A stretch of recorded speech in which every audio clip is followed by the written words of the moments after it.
For us, high tunnels are a vital part of our business. This is how we make our living, and weather has driven our decision to go into high tunnel production on tomatoes and cucumbers and zucchini in particular. And the reason is hail avoidance. For example, last year we were hailed 4 times, and everything that's in tunnels was protected. And a side benefit of the tunnels is that we gain anywhere from 2 weeks to 6 weeks of earliness. We can harvest tomatoes out of these tunnels. In fact, we just started on the one behind you last week.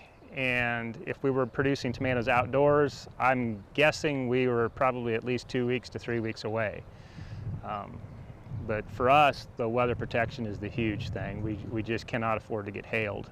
Another plus with the high tunnels is we can control the water. With tomatoes in particular, if you get too big of a rain, it can cause splitting, and other issues, disease issues are amplified when you've got excess water, especially overhead water, and we can control that.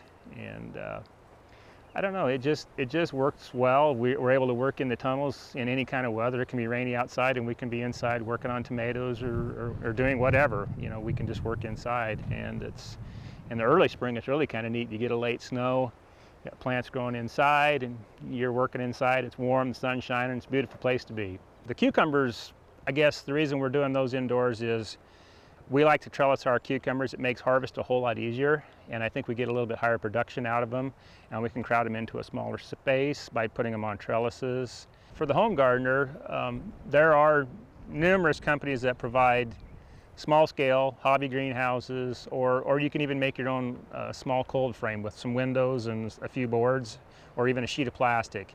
And you can gain earliness on a home garden scale. You can produce a lot of lettuce and spinach very early in a cold frame.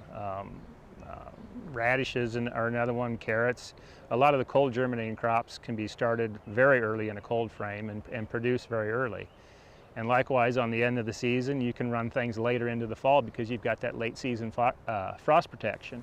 And obviously, you know, if you're going to do stuff for hail protection, you're going to need a taller structure where you might need to go to the hobby greenhouse, where the cold frame probably wouldn't work as well. But I think all the benefits that we see with our tunnels would be available to the home gardener as well. The environment in a high tunnel or a cold frame or anything of that nature is perfect environment for spider mites. They absolutely love it. It's dry, it's warm, it's a perfect place for them.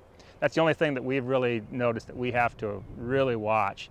And in our case, we use a lot of predatory insects for those. And if we get started early enough, they do an adequate job of control on those. I think other insects are no different in the tunnel than they are outdoors. I don't think you see any difference. You've got to open the tunnels up during pollination time so that your pollinators can get in and out. One of the other drawbacks to tunnel production or cold frames is the lack of benefit from rainfall. Obviously, since the tunnel is covered, whenever it rains, the rain sheds off, and so a person has to be very diligent in water management, and that can be seen as a benefit when you're producing tomatoes and don't want overhead irrigation, but it's also a detriment because every drop of water that the crop needs, you have to put on.